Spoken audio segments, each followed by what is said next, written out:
നമസ്കാരം. സ്റ്റെതസ്കോപ്പിൻ്റെ മറ്റൊരു എപ്പിസോഡിലേക്ക് സ്വാഗതം. അമിതവണ്ണം ഒരു രോഗാവസ്ഥയാണ്. അമിതവണ്ണം അല്ലെങ്കിൽ പൊണ്ണത്തടിയെയാണ് നമ്മൾ ബരിയാട്രിക് സർജറിയിലൂടെ നിയന്ത്രിക്കുന്നത്. ഒപ്പം തന്നെ അമിതവണ്ണമുള്ള 3 പേരിൽ ഒരാൾക്ക് പ്രമേഹവും ഉണ്ടായിരിക്കും. ഈ ലക്കം ബരിയാട്രിക് സർജറിയെക്കുറിച്ചാണ് വിശദമാക്കുന്നത്. ഡയബറ്റിക് സർജറിയെക്കുറിച്ചാണ്. ഒരിക്കൽ കൂടി സ്വാഗതം.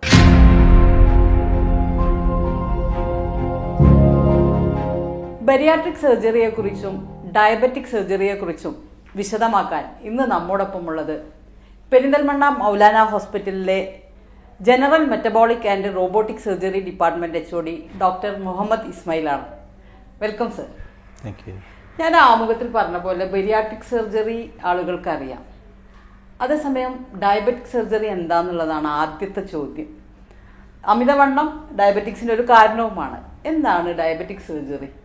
ഇത് പറയുന്നതിന് മുമ്പ് എനിക്കൊരു ആമുഖമായിട്ട് പറയാൻ, പണ്ട് ഞങ്ങളുടെ സർജൻസ് ഈ ഡയബറ്റിസ് പേഷ്യൻസിനെ കാണാനായിട്ട് വിളിക്കപ്പെടുന്നത് അവരുടെ ഒന്നുകിൽ കാല് പഴുത്ത് അവർക്ക് ആംപുട്ടേഷൻ ചെയ്യാനോ അല്ലെങ്കിൽ അവരുടെ ദേഹത്തുണ്ടാകുന്ന ആപ്സസുകൾ പൊട്ടിക്കാനായിട്ടോ അങ്ങനെ ഒക്കെയുള്ള ഒരു അസുഖങ്ങൾക്ക് വേണ്ടിയിട്ടാണ് സർജനെ ശരിക്കും ഡയബറ്റിക് പേഷ്യൻറ്റിനെ കാണാനായിട്ട് പറയുന്നത്.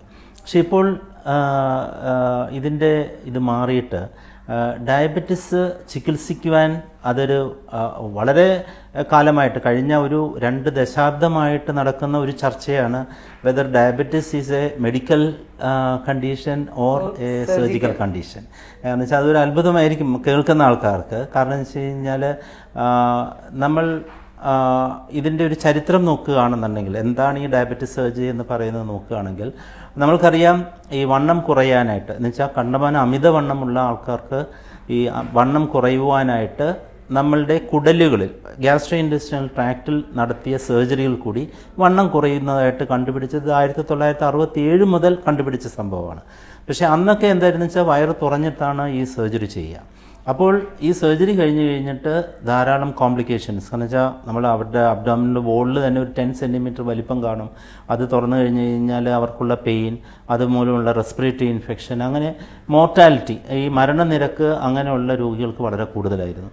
ഇത് താക്കോൽദ്വാര ശസ്ത്രക്രിയ വന്നതോടുകൂടി 1990 താക്കോൽദ്വാര ശസ്ത്രക്രിയ വന്നത്, 92 ഈ ബെറിയാട്രിക് സർജറി, ഇതേപോലെയുള്ള വണ്ണം കുറയാനായിട്ടുള്ള സർജറി ഈ താക്കോൽദ്വാരത്തിൽ കൂടി ചെയ്തു തുടങ്ങിയപ്പോഴാണ് ഇത് കൂടുതൽ ഇതായത്. അപ്പോൾ അതിൻ്റെ അകത്ത് കണ്ടിരുന്നത് നമുക്കൊക്കെ അറിയാവുന്നതുപോലെ അമിതവണ്ണമുള്ള രോഗികളിൽ ഒരു 1/3 ആൾക്കാരും ഡയബറ്റിസ് പ്രമേഹ രോഗികളായിരിക്കും. ഇവരുടെ പ്രമേഹം നമ്മളിപ്പോൾ സർജറി കഴിഞ്ഞ് കഴിഞ്ഞാൽ ശരിക്കും വണ്ണം കുറയാനായിട്ട് ഒരു മാസമെങ്കിലും, ഒരു 1 BMA കുറയുവാനായിട്ട് ഒരു മാസമെങ്കിലും എടുക്കും. ഈ ഡയബറ്റിസ് ആൾക്കാരുടെ ഷുഗർ പിറ്റേ ദിവസം രാവിലെ തന്നെ നോർമലായി കണ്ടുവരുന്നു. അപ്പോൾ അത് ആ ഒരു കാര്യങ്ങൾ ശ്രദ്ധിച്ചപ്പോഴാണ് എന്തുകൊണ്ടാണ് ഇത്ര ഷുഗർ ഇത്ര വേഗം നോർമലാകുന്നതിനുള്ള പഠനങ്ങൾ നടന്നത്. അത് എലികളിലുള്ള പഠനം നടത്തി. അപ്പോഴാണ് നമ്മൾക്ക് കണ്ടുപിടിക്കാൻ പറ്റിയത് ഈ ഗ്യാസ്ട്രോ ഇൻറ്റെസ്റ്റിനൽ ട്രാക്റ്റിൽ ധാരാളം ഹോർമോൺസുകൾ ഉണ്ടാക്കുന്നുണ്ട്. ഈ ഹോർമോൺസുകൾ നമ്മുടെ രക്തത്തിൻ്റെ ഗ്ലൂക്കോസ് ലെവൽ നിയന്ത്രിക്കുന്നതിൽ ഏറ്റവും വലിയ ഒരു ഘടകമാണ്. നമ്മൾ ആഹാരം കഴിക്കുമ്പോൾ അതിൻ്റെ അകത്തുനിന്നുണ്ടാകുന്ന സ്റ്റൊമക്കിൻ്റെ അകത്തുനിന്ന് കുറച്ച് ഹോർമോൺസ് ഉണ്ടാകും. അത് താഴോട്ട് പോയി കഴിയുമ്പോൾ കുറച്ച് ഹോർമോൺസ് ഉണ്ടാകും. ഈ ഹോർമോൺസാണ് പാൻക്രിയാസിൽ ആക്ട് ചെയ്ത് ഇൻസുലിൻ ഉണ്ടാക്കുന്നതും ഇൻസുലിൻ കുറയ്ക്കുന്നതുമൊക്കെ. ഒരു വളരെ സങ്കീർണമായിട്ടുള്ളൊരു പ്രക്രിയയാണ്. ഞാൻ മനസ്സിലാകാൻ വേണ്ടിയിട്ട് നമുക്ക് ആകപ്പാടെ പറയാൻ പറ്റുന്നത്, നമ്മൾ ഈ ആഹാരം ചെല്ലുമ്പോൾ കുടലിൽ ഉണ്ടാകുന്ന ഹോർമോൺസുകളുടെ ഏറ്റക്കുറച്ചിലുകൾ മൂലമാണ് നമ്മളുടെ ബ്ലഡിലെ ഗ്ലൂക്കോസ് ലെവൽ നോർമലായിരിക്കുന്നത്. അപ്പോൾ ഈ ബെറിയാട്രിക് സർജറിയിൽ നമ്മൾ ചെയ്യുന്നത്, ഒന്ന് ആമാശയത്തിൻ്റെ വലിപ്പം നമ്മളൊന്ന് ചെറുതാക്കും. കാരണം ഈ അമിതവണ്ണമുള്ളവരുടെ എല്ലാ ആമാശയത്തിന് ഭയങ്കര വലിപ്പമായിരിക്കും. അപ്പോൾ അവർക്ക് കുറേ കഴിച്ചു കഴിഞ്ഞാലേ ഉള്ളൂ നിറഞ്ഞു എന്നുള്ള ഫീൽ ഉണ്ടാവുള്ളൂ. അപ്പോൾ ഒരു റെസ്ട്രിക്ഷൻ നമ്മളുണ്ടാകും. അതേപോലെ തന്നെ നമ്മൾ മാലബ്സോർപ്ഷൻ, നമ്മളുടെ ആഹാരം ഇപ്പം നമ്മൾ ചെറുകുടൽ എന്ന് പറയുന്ന ഒരു 6-7 മീറ്റർ നീളമുള്ള അവയവമാണ്. അതിൻ്റെ അകത്ത് നമ്മൾ കഴിക്കുന്നതെല്ലാം അതിന് അബ്സോർബ് ചെയ്തുകൊണ്ടിരിക്കുകയാണ്. ഈ അബ്സോർപ്ഷൻ ഒന്ന് കുറയ്ക്കുവാനായിട്ട് നമ്മൾ ഇൻറ്റസ്റ്റൈൻ ഒന്ന് റീഅലൈൻമെൻറ്റ് ചെയ്യും. അപ്പോൾ കുറേ ഭാഗത്തേക്ക് ഈ ആഹാരം പോയിരുന്നില്ല. അപ്പോൾ ഈ ആഹാരം പോയില്ല എന്നുണ്ടെങ്കിൽ അവിടെ നിന്നുള്ള ഹോർമോൺസിൻ്റെ അളവ് കുറയും. അങ്ങനെയാണ് ഇപ്പോൾ ചെറുകുടലിൻ്റെ ആദ്യ ഭാഗം ഡിയോഡിനം ജിജിനം എന്നുള്ള ഭാഗങ്ങളിൽ നിന്ന് കുറേ ഹോർമോൺസുകൾ ഉണ്ടാക്കുന്നുണ്ട്. ആൻറ്റി ഇൻക്രിറ്റിൻസ് എന്നാണ് ആ ഹോർമോൺസിൻ്റെ എല്ലാം ഒരു ഗ്രൂപ്പ് ഓഫ് ഹോർമോൺസ് ആണ് ആ ഹോർമോൺസിനെ നമ്മൾ പേരിട്ടിരിക്കുന്നത്. ആൻറ്റി ഇൻക്രിറ്റിൻസ് ശരിക്കും ബ്ലഡ് ഷുഗർ ലെവൽ കൂട്ടുകയാണ് ചെയ്യുക. അപ്പോൾ ആഹാരം പോകാതിരിക്കുമ്പോൾ ഈ ആൻറ്റി ഇൻക്രിറ്റിൻസ് ലെവൽ കുറയുകയും ഈ ഗ്ലൂക്കോസ് ലെവൽ താഴോട്ട് വരികയും ചെയ്യും. അതേപോലെ തന്നെ നമ്മൾ അൺഡൈജസ്റ്റഡ് ആയിട്ടുള്ള ഫുഡ് നമ്മുടെ ചെറുകുടലിൻ്റെ അവസാന ഭാഗങ്ങളിലേക്ക് എത്തുകയാണെങ്കിൽ അവിടെ ഇൻക്രിറ്റിൻസ് എന്ന് പറഞ്ഞിട്ടുള്ള ഒരു ഗ്രൂപ്പ് ഓഫ് ഹോർമോൺസ് ഉണ്ട്. ആ ഹോർമോൺസിൻ്റെ അളവ് കൂടും. അത് നമ്മുടെ ബ്ലഡ് ഷുഗർ ലെവൽ കുറയ്ക്കുകയാണ് ചെയ്യുക. ഇപ്പോൾ നമ്മൾ പുതിയതായിട്ട് വളരെ എല്ലാവർക്കും അറിയാവുന്ന പോലെ ഈ കുറേ ഇഞ്ചക്ഷൻസ് വന്നിട്ടുണ്ടല്ലോ. ഇതെല്ലാം ഇൻക്രിറ്റിൻ ഗ്രൂപ്പ് ഓഫ് ഹോർമോൺസ് ആണ്. അതെല്ലാം നമ്മൾ ആർട്ടിഫിഷ്യലായിട്ട് ഉണ്ടാക്കി കൊടുക്കുന്നതാണ്. പക്ഷേ ഈ സർജറിയിൽ കൂടി ഈ ഹോർമോൺസ് നാച്ചുറലായിട്ട് തന്നെ ഈ ഹോർമോൺസിൻ്റെ അളവ് നമ്മുടെ ശരീരത്തിൽ കൂടും. അങ്ങനെയാണ് ഈ ഡയബറ്റിസ് ബ്ലഡ് ഷുഗർ ലെവൽ കുറയുവാനായിട്ട്. അപ്പോൾ ഈ ഒരു കണ്ടുപിടുത്തം ഇതിപ്പോൾ ഏകദേശം ഒരു 30 വർഷങ്ങൾക്ക് മുമ്പ് തന്നെ കണ്ടുപിടിച്ചതാണ്. പക്ഷേ അത് അത്ര കോമൺ ആയിട്ടില്ല. കോമൺ ആകാതിരിക്കാനായിട്ട് 2-3 കാരണങ്ങളുണ്ട്. കാരണം നമ്മൾക്കറിയാം ഡയബറ്റിസ് ഇത് ഞാനൊക്കെ ഈ എൻഡോക്രിനോളജിസ്റ്റുകളും അല്ലെങ്കിൽ ഡയബറ്റിസ് ട്രീറ്റ് ചെയ്യുന്ന സർജൻസും അവരുമായിട്ടുള്ള സംഘടനകളുമായിട്ടുള്ള കോൺഫറൻസുകളും കാര്യങ്ങളും എല്ലാം നമ്മൾ കുറേ നടത്തിയിട്ടുള്ളതാണ്. ഈ ഡയബറ്റിക് രോഗികൾ കൂടുതലും ചെല്ലുന്നത് ഫിസിഷ്യൻസിൻ്റെ അടുത്താണ്. ഫിസിഷ്യൻസ് ഈ ഇത് മനസ്സിലാക്കിയിട്ടും എസ്പെഷ്യലി ഒബീസായിട്ടുള്ള ആൾക്കാർക്ക് ഡെഫിനറ്റായിട്ടും ഈ സർജറി അവരുടെ വണ്ണം കുറയുന്നതിനോടൊപ്പം തന്നെ അവരുടെ ഡയബറ്റീസും ഓൾമോസ്റ്റ് നമ്മൾ ക്യൂർ ചെയ്യുന്നില്ല എന്ന് പറയുന്നുണ്ടെങ്കിൽ അത് ഇപ്പം നമ്മുടെയൊക്കെ അനുഭവത്തിൽ വെച്ചിട്ട് നമ്മുടെയൊക്കെ പകുതിയിൽ കൂടുതൽ ആൾക്കാർ ഓഫ് ദി മെഡിസിൻസ് ആണ്. ഇൻസുലിൻ എടുത്തുകൊണ്ടിരിക്കുന്ന ആൾക്കാർ, ഇപ്പം ഞാനൊക്കെ ചെയ്ത ഒരു ഓപ്പറേഷൻ എനിക്ക് തോന്നുന്ന ഏറ്റവും ആദ്യമായിട്ട് ഡയബറ്റിസ് സർജറി ചെയ്തത് 2013 മൗലാന ഹോസ്പിറ്റലിൽ ചെയ്തത്. അന്ന് കൊല്ലത്തു നിന്നുള്ളൊരു പേഷ്യൻ്റ്, അന്ന് she was taking 140 units of insulin. അവരുടെ BMI എന്നിട്ടും 11.5 ആയിരുന്നു. അവരുടെ സർജറി കഴിഞ്ഞിട്ട് അവർ immediately within 1 month her BMI has come down to 5.2 without any medicines. അത്രയ്ക്കും നമുക്ക് ഡിഫറൻസ് ഉണ്ട്. So this is a well proved, scientifically proved ആയിട്ടുള്ള കാര്യമാണ്. പക്ഷേ നിർഭാഗ്യവശാൽ ഇപ്പം നമുക്കറിയാം വണ്ണമുള്ളൊരു രോഗിയെ എന്ന് വെച്ചു അവർ ഷുഗർ കുറയുന്നില്ല എന്നുണ്ടെങ്കിൽ physicians usually they will increase the dose.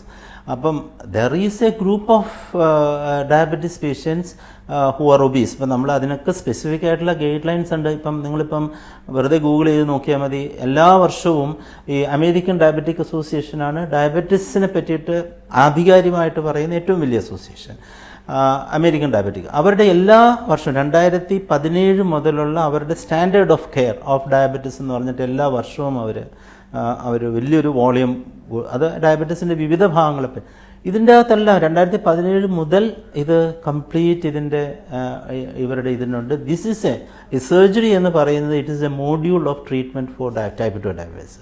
അത് നമ്മൾ പറയുന്നത് എല്ലാവർക്കും അല്ല. It is if the diabetes is not controlled with the medicine or obese patients or നമ്മൾക്കറിയാവുന്നതുപോലെ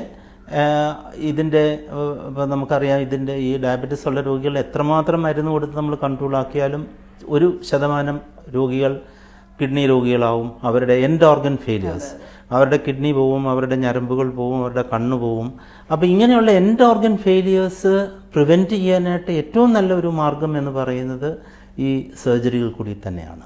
ഇപ്പോൾ ഡോക്ടർ പറഞ്ഞപ്പോൾ ഇത് ഒബീസ് ആയിട്ടുള്ള പേഷ്യൻസിൻ്റെ കാര്യം പറയുന്നത്. അപ്പോൾ വണ്ണം കുറഞ്ഞവരിലും നമുക്ക് പ്രമേഹം കാണാം. തീർച്ചയായിട്ടും സർജറി ആപ്ലിക്കബിൾ ആണ്. അതെ, ഇതൊരു വളരെ നല്ല ക്വസ്റ്റ്യൻ ആണ്. കാരണം വെച്ച് കഴിഞ്ഞാൽ ഇതിനെ പറ്റിയിട്ടും നമ്മളിപ്പോൾ ഞാൻ നേരത്തെ പറഞ്ഞല്ലോ ഈ ഒബീസ് പേഷ്യൻസിലായിരുന്നു ആദ്യമേ ഡയബറ്റീസ് കുറഞ്ഞത് കണ്ട്.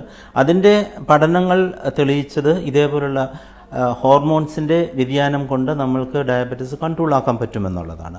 അപ്പോൾ എന്തുകൊണ്ട് ഒബീസ് അല്ലാത്ത ആൾക്കാർക്കും ഇത് ചെയ്തുകൂടാ എന്നുള്ള അത് 1996-97 മുതൽ തന്നെ ഇതിൻ്റെ പഠനങ്ങളും ഇതിൻ്റെ എക്സ്പെരിമെൻറ്റ്സ് നടന്നിട്ടുണ്ട്.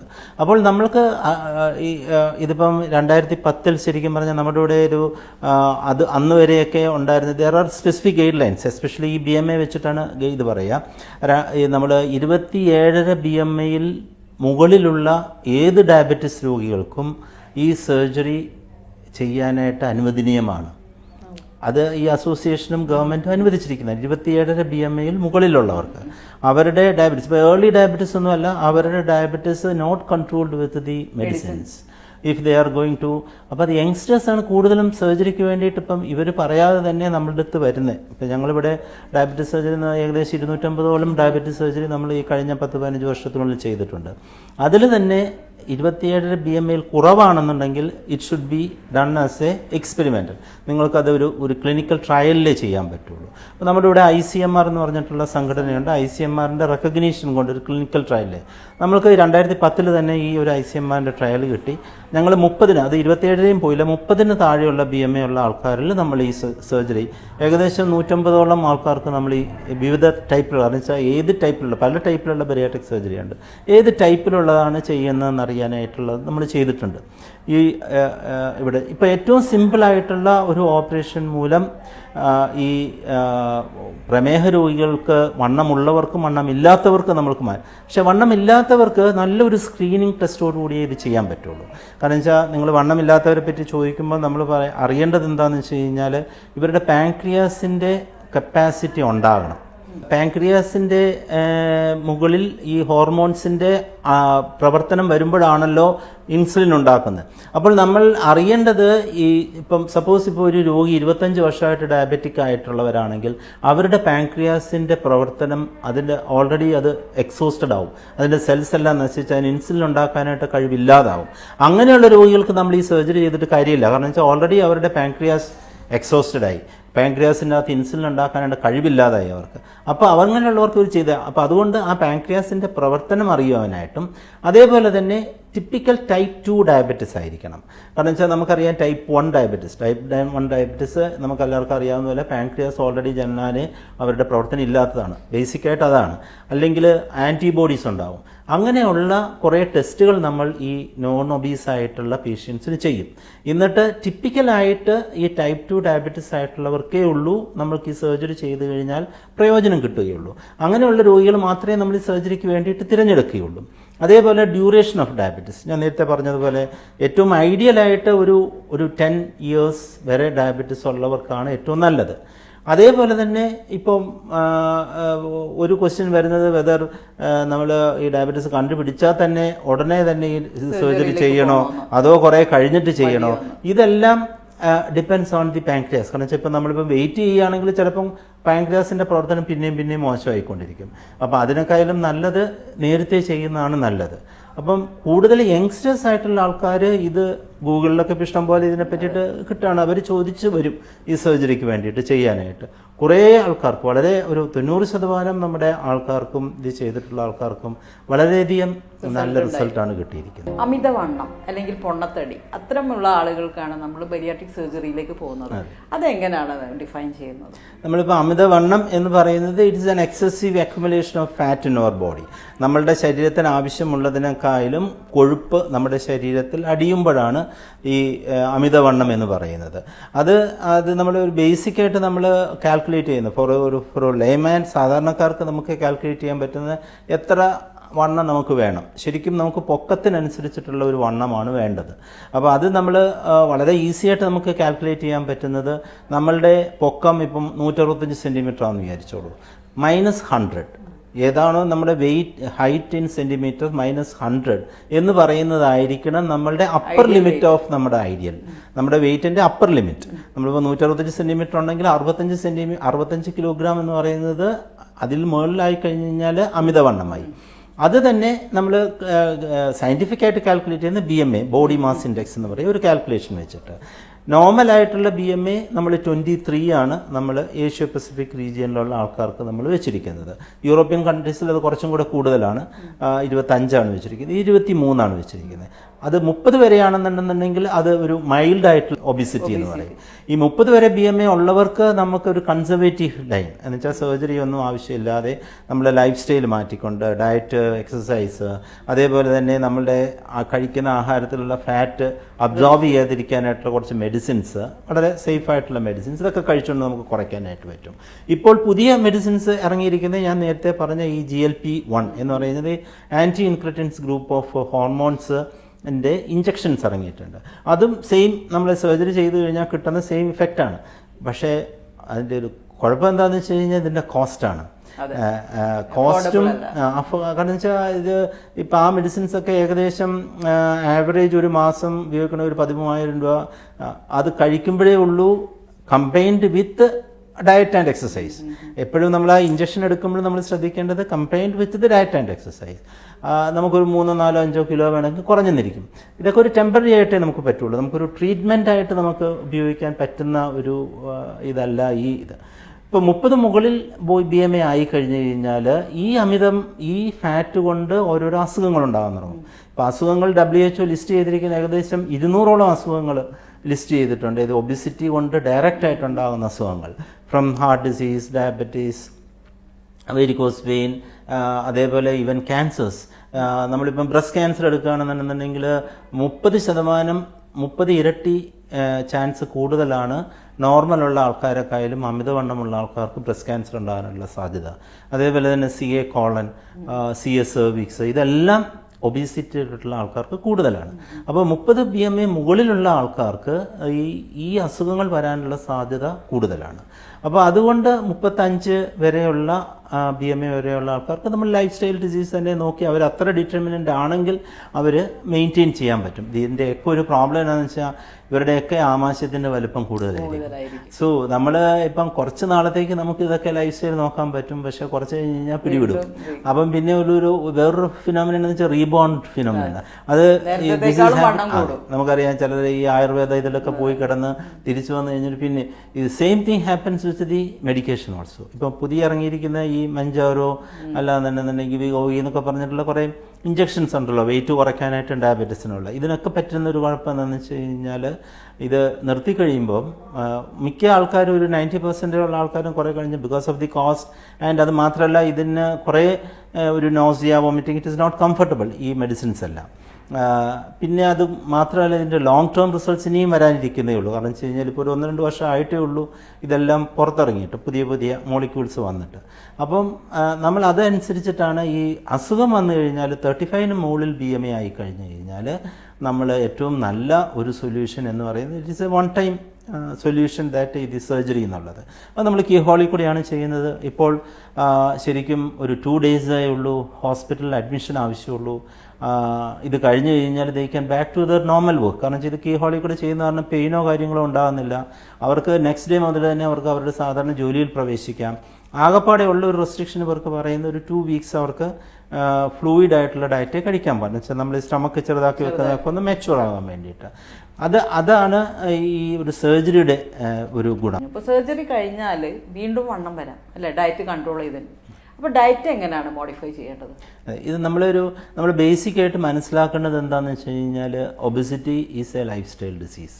ആ ഒരു ഡിസീസിനാണ് നമ്മൾ ട്രീറ്റ് ചെയ്യുന്നത്. ഇപ്പോൾ 150 കിലോ വെയിറ്റ് ഉള്ള ഒരാൾക്ക് നമ്മൾ അവരുടെ ലൈഫ് സ്റ്റൈൽ മാറ്റാൻ പറഞ്ഞു കഴിഞ്ഞാൽ ഇറ്റ് ഈസ് നോട്ട് പോസിബിൾ. കാരണം വെച്ചാൽ അവർക്ക് അതും വെച്ചുകൊണ്ട് 2 കിലോമീറ്റർ നടക്കാനായിട്ടോ അല്ലാന്നുണ്ടെങ്കിൽ അവരുടെ ഡയറ്റ് അവർക്ക് എത്ര നോക്കിക്കഴിഞ്ഞ് കഴിഞ്ഞാൽ അവർക്ക് കൺട്രോൾ ചെയ്യാൻ പറ്റില്ല. അപ്പോൾ അങ്ങനെയുള്ളവർക്ക് സർജറി ചെയ്ത് കഴിഞ്ഞാൽ ഡെഫിനറ്റായിട്ടും ഒരു 10-40 കിലോ ഇമ്മീഡിയറ്റ് ഒരു 4-5 മാസം കൊണ്ട് കുറഞ്ഞു കഴിഞ്ഞിട്ട് അത് മെയിൻറ്റെയിൻ ചെയ്യണമെന്നുണ്ടെന്നുണ്ടെങ്കിൽ ഇവരുടെ ലൈഫ് സ്റ്റൈൽ അവർ ചേഞ്ച് ചെയ്യണം. ലൈഫ് സ്റ്റൈൽ ചേഞ്ച് ചെയ്യുക എന്ന് പറയുന്നത് ഒരു physical activity should be there part of their life. നമ്മൾ പല്ല് തേക്കുന്ന പോലെ കുളിക്കുന്ന പോലെ 1 മണിക്കൂർ അവർ എന്തെങ്കിലും ഒരു ഫിസിക്കൽ ആക്ടിവിറ്റി ദിവസം ചെയ്തിരിക്കണം, അറ്റ്ലീസ്റ്റ് 5 days എ വീക്ക്. ഇവരുടെ ഫുഡിൽ ഒരു 70% പ്രോട്ടീൻ ആയിരിക്കണം, ഒരു 20% കാർബോഹൈഡ്രേറ്റ് അരി ആഹാരങ്ങൾ പാടുള്ളൂ, 10% ഫാറ്റ് പാടുള്ളൂ. അപ്പോൾ നമ്മൾ ഇപ്പം ചിക്കനും ഇതുമെല്ലാം നമുക്ക് കഴിക്കാം, പക്ഷെ അതെല്ലാം ഗ്രില്ല് ചെയ്ത് കഴിക്കാൻ പഠിക്കുക. നമുക്കറിയാം നമ്മൾ ഈ ചിക്കൻ തന്നെ അതിൻ്റെ അകത്ത് തന്നെ ഫാറ്റ് ഉണ്ട്, അത് പിന്നെ എണ്ണയ്ക്കകത്തിട്ട് പൊരിച്ചെടുക്കുമ്പോൾ അതിൻ്റെ അകത്തുള്ള എണ്ണയുടെ അളവ് കറിയും. അപ്പോൾ അതേപോലുള്ളൊരു മോഡിഫിക്കേഷൻസ് ഇവർ വരുത്തണം. അതേപോലെ നമ്മൾ ആദ്യത്തെ 2 ആഴ്ചത്തെ കാലത്തേക്ക് നമ്മൾ ഫ്ലൂയിഡ് ഡയറ്റായിരിക്കും കഴിക്കുക. അത് കഴിഞ്ഞ് സെമി സോളിഡ് 1 മാസം കൊണ്ടാണ് നോർമൽ ഡയറ്റിലേക്ക് എത്തുക. ഈ നോർമൽ ഡയറ്റ് തന്നെ ഇവരുടെ ഇപ്പം സ്റ്റൊമക്ക് പൗച്ച് കുറച്ച് നമ്മൾ ചെറുതാക്കിയാണ് വെച്ചിരിക്കുന്നത്. അപ്പം കുറച്ച് എമൗണ്ടേ കൊള്ളുള്ളൂ. സോ സ്മോൾ ഫ്രീക്വൻറ്റ് മീൽസ് നമ്മൾ കുറേശ്ശെ പലപ്പോഴായിട്ട് വേണം കഴിക്കാനായിട്ട്. നമ്മൾ പണ്ട് ഒരു 4-5 നേരം അല്ലെങ്കിൽ 3-4 നേരം കഴിച്ചിരുന്നത് ഒരു 6-8 നേരമാക്കി കഴിക്കണം. അതേപോലെ ഹൈഡ്രേഷൻ ഭയങ്കര ഇമ്പോർട്ടൻ്റ് ആണ്. വെള്ളം നല്ലതുപോലെ അവർ കുടിക്കണം. പണ്ടത്തെ പോലെ ഒരുമിച്ച് കഴിക്കാൻ പറ്റൂല ബിക്കോസ് ഓഫ് ദി. അപ്പോൾ കുറേശ്ശെ ഇതൊക്കെ വേണ്ടി വരിക ഒരു 5-8 മാസത്തേക്കേ വേണ്ടി വരുള്ളൂ. കാരണം എന്താ വെച്ചാൽ നമ്മളുടെയൊക്കെ സ്റ്റമക്കിന് ഇലാസ്റ്റിസിറ്റി ഉണ്ട്. അപ്പോൾ ഇത് പതുക്കെ പതുക്കെ ഇപ്പം നമ്മൾ എത്ര ചെറുതാക്കി വെച്ച് കഴിഞ്ഞാൽ 2 വർഷം കഴിയുമ്പം that will dilate. So that can accommodate more food. ആ സമയം കൊണ്ട് നമ്മളുടെ ഒരു ലൈഫ് സ്റ്റൈൽ, നമ്മളെ ഈ കഴിക്കുക എന്ന് പറയുന്നത് ശരിക്കും പറഞ്ഞ ഒരു റിഫ്ലെക്സ് ആണ്. നമ്മളിപ്പോൾ ഈ 3 നേരം കഴിക്കുക എന്ന് പറയുന്നത്, നമ്മളിപ്പം 1 നേരം കഴിച്ചു കഴിഞ്ഞാൽ നമ്മൾ 2-3 ദിവസമായി കഴിഞ്ഞാൽ നമുക്ക് അപ്പോഴേ അങ്ങനെ തോന്നുള്ളൂ. This is all the reflex. നമ്മളിപ്പം ഈ റംസാൻ്റെ ഒക്കെ സമയത്ത് ഞങ്ങൾക്ക് 2-3 ദിവസം കഴിഞ്ഞാൽ ഒന്നും തോന്നില്ലല്ലോ നമുക്ക്. അതെല്ലാം this is all the reflex.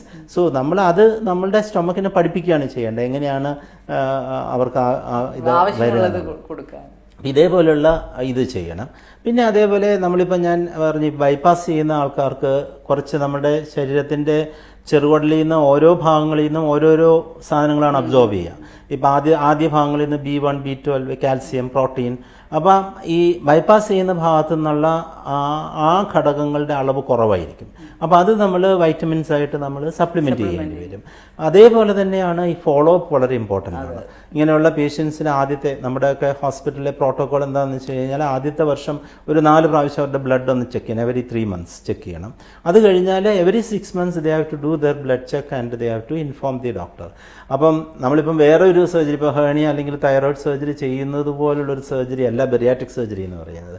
Bariatric surgery നമ്മൾ ലൈഫ് ലോങ് നമ്മുടെ ഡോക്ടറുമായിട്ടൊരു ഫോളോ അപ്പ് എന്ന് വെച്ചാൽ ഇറ്റ് ഈസ് ഇപ്പം ഇവിടെ വരണമെന്നില്ല, ഫിസിക്കലായിട്ടുള്ളതല്ല, ഓവർ ദി ഫോൺ. ഇപ്പം ഇഷ്ടംപോലെ മാർഗങ്ങളുണ്ട്, വാട്സപ്പും വെബ്സൈറ്റും എല്ലാം ഉണ്ട്. അതിൻ്റെ അകത്തോട്ട് നമുക്ക് കോൺടാക്ട് ചെയ്യാൻ പറ്റും. ഇത്തരം ഒരു സർജറി കഴിഞ്ഞാൽ അതിനൊരു കോംപ്ലിക്കേഷൻസ് എന്തെങ്കിലും ഉണ്ടാവുമല്ലോ, ആ രീതിയിൽ എന്താണ് ഇതിൻ്റെ നമ്മളിപ്പോൾ ഇതൊരു അബ്ഡോമിനൽ സർജറിയാണ്. അപ്പോൾ ഒരു അബ്ഡോമിനൽ സർജറിക്ക് ഉണ്ടാകുന്ന എല്ലാ കോംപ്ലിക്കേഷൻസും ഇതിനും ഉണ്ടാകാം.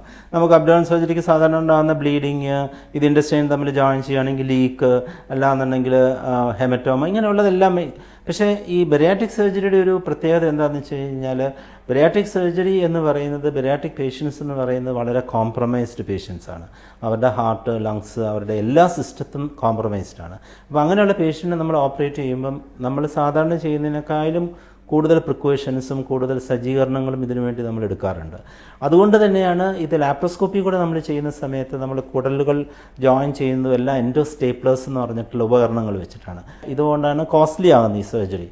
അപ്പം അതിൻ്റെ അകത്തൊക്കെ സ്റ്റേപ്ലേഴ്സ് വെച്ച് ഇതാക്കുമ്പോൾ ഇതിൻ്റെ അകത്ത് ലീക്ക് ഉണ്ടാകാനായിട്ടോ ബ്ലീഡിങ് ഉണ്ടാകാനായിട്ടൊക്കെ ഉള്ള സാധ്യത വളരെ കുറവാണ്. വളരെ കുറവെന്ന് വെച്ചാൽ ഓൾമോസ്റ്റ് ഇപ്പം ഈ ടെക്നിക്സ് ഒക്കെ കൂടുതൽ അഡ്വാൻസ്മെൻറ്റ് ഇൻ ദി ടെക്നോളജിയാണ്. ഇതെല്ലാം വന്ന് ഓൾമോസ്റ്റ് നെല്ലാണ്, നമ്മൾക്ക് ഇങ്ങനത്തെ ഒരു ഇതേ ഉണ്ടാകുന്നില്ല. അതേപോലെ തന്നെയാണ് നമ്മുടെ ഇൻസ്ട്രുമെൻറ്റേഷൻസും. ഇപ്പം നമ്മളിപ്പോൾ ലാപ്സ്കോപ്പിൽ കൂടെ കാണാൻ നമ്മളിപ്പോൾ 3D ക്യാമറയിൽ കൂടെയും അതേപോലെ റോബോട്ടിക്കിൻ്റെ അകത്തൊക്കെ നമുക്ക് കിട്ടുന്ന 3D 4K മാഗ്നിഫിക്കേഷനും ഇതുമാണ്. അപ്പം അത്രമാത്രം വ്യക്തമായിട്ട് നമ്മൾ കാണുമ്പോൾ ആ സേഫ്റ്റി പിന്നെയും കൂടിക്കൊണ്ടിരിക്കുകയാണ്. അസസ് ചെയ്യുന്ന ഈ റീഗെയിനിങ് വെയ്റ്റിനെ സർജറി ഫാക്ടേഴ്സ് ആൻഡ് പേഷ്യൻസ് ഫാക്ടേഴ്സാണ് മെയിനായിട്ട് ഒരു 99% ഉണ്ടാകുക. അപ്പോൾ അതിനൊക്കെ ഇപ്പോഴും സൊല്യൂഷൻസും ഉണ്ട് ഡെഫിനറ്റായിട്ടും. ഇങ്ങനെ വെയിറ്റ് റീഗെയിൻ ചെയ്യുന്ന പേഷ്യൻസിന് നമ്മൾ രണ്ടാമത് ലൈഫ് സ്റ്റൈൽ കൗൺസിൽ ചെയ്യും, അല്ലെങ്കിൽ മെഡിസിൻസ് കൊടുക്കും. ഇതൊന്നും പറ്റില്ല എന്നുണ്ടെങ്കിൽ നമ്മൾക്ക് അത് ഇപ്പം ചെയ്തിരിക്കുന്ന ഒരു പ്രൊസീജിയർ തന്നെ വേറൊരു പ്രൊസീജിയറായിട്ട് മാറ്റിക്കഴിഞ്ഞ് കഴിഞ്ഞാൽ റിസൾട്ട് കിട്ടുന്ന, അത് ഇൻവെസ്റ്റിഗേറ്റ് ചെയ്ത് കഴിഞ്ഞാൽ അതും നമുക്ക് ചെയ്യാൻ പറ്റും. അപ്പോൾ ഇത് സാർ പറഞ്ഞതിൽ റീഗെയിൻ ചെയ്യുന്നു എന്ന് പറയുന്നത് ഒരു പ്രധാനപ്പെട്ട സംഭവമാണ്. ഒപ്പം തന്നെ ഇപ്പം സ്കിന്ന് സാഗ് ചെയ്യണ ഒരു ഇത് കൂടെ ഉണ്ടല്ലോ. നമ്മളിപ്പോൾ ഇത് depends on the age of the patient. ഇപ്പോൾ സപ്പോസ് ഒരു 40-45 വയസ്സ് വരെയുള്ള രോഗികളുടെയൊക്കെ സ്കിൻ നല്ല ഇലാസ്റ്റിസിറ്റി ഉണ്ടാകും. അപ്പോൾ അതുകൊണ്ട് തന്നെയാണ് നമ്മൾ ഈ സർജറി കഴിഞ്ഞിട്ട് പറയുന്നത് ഈ സ്കിന്നിന് നല്ല ഹൈഡ്രേഷൻ ആവശ്യമാണ്. അപ്പം ഫാറ്റ് കുറയുന്നതിനനുസരിച്ചിട്ട് ഇത് റിങ്കിൾ ചെയ്ത് വരും. പക്ഷേ ഇപ്പോൾ ഒരു ഏജ് കഴിഞ്ഞിട്ടുള്ള പേഷ്യൻസ്, ഒരു 50 വയസ്സ് 60 വയസ്സുള്ള പേഷ്യൻസ്, അതേപോലെ തന്നെ കണ്ടമാനം വെയിറ്റ് ഉണ്ടായിരുന്ന പേഷ്യൻസ്, 150 കിലോ 200 കിലോ ഒക്കെ വെയിറ്റ് ഉണ്ടായിരുന്ന പേഷ്യൻസിൻ്റെ ഫാറ്റ് അത്രമാത്രം പോയി കഴിയുമ്പോൾ സ്കിൻ സാഗ് ചെയ്യും. അപ്പോൾ അങ്ങനെയുള്ളത് നമ്മൾ സാധാരണ ഒരു 6 to 8 months കഴിഞ്ഞിട്ടാണ് നമ്മൾ റീഅസസ് ചെയ്യുക. റീഅസസ് ചെയ്തിട്ട് അങ്ങനെ അത് കണ്ടമാനം സ്കിൻ മാത്രം തൂങ്ങി നിൽക്കുകയാണെങ്കിൽ അത് നമുക്ക് ഈ അബ്ഡോമിനൽ ടക്കിൻ, അല്ലാന്നുണ്ടെങ്കിൽ അത് നമുക്ക് ആ സ്കിൻ മാത്രം കട്ട് ചെയ്തിട്ട് നമുക്ക് സ്യൂച്ചർ ചെയ്യാൻ പറ്റും. Anyway thank you sir. ഇപ്പോൾ പ്രേക്ഷകരെ സംബന്ധിച്ചിടത്തോളം അമിതവണ്ണം മൂലമുണ്ടാകുന്ന ഒരുപാട് പ്രശ്നങ്ങളെക്കുറിച്ചാണ് നമ്മൾ പറഞ്ഞത്. അതിലൂടെയാണ് ബെറിയാട്രിക് സർജറിയിലേക്കും ഡയബറ്റിക്കിന് വേണ്ടിയുള്ള ഡയബറ്റിക് സർജറിയിലേക്കൊക്കെ പോകുന്നത്. ഈ ഡയബറ്റിക് സർജറി എന്ന് പറയുന്നത് ഒരു പുതിയ അറിവായി തന്നെ ഈ എപ്പിസോഡിൽ നിന്ന് പ്രേക്ഷകർക്ക് മനസ്സിലായി കാണുമെന്ന് വിശ്വസിക്കുന്നു. വീണ്ടും കാണാം. നന്ദി, നമസ്കാരം.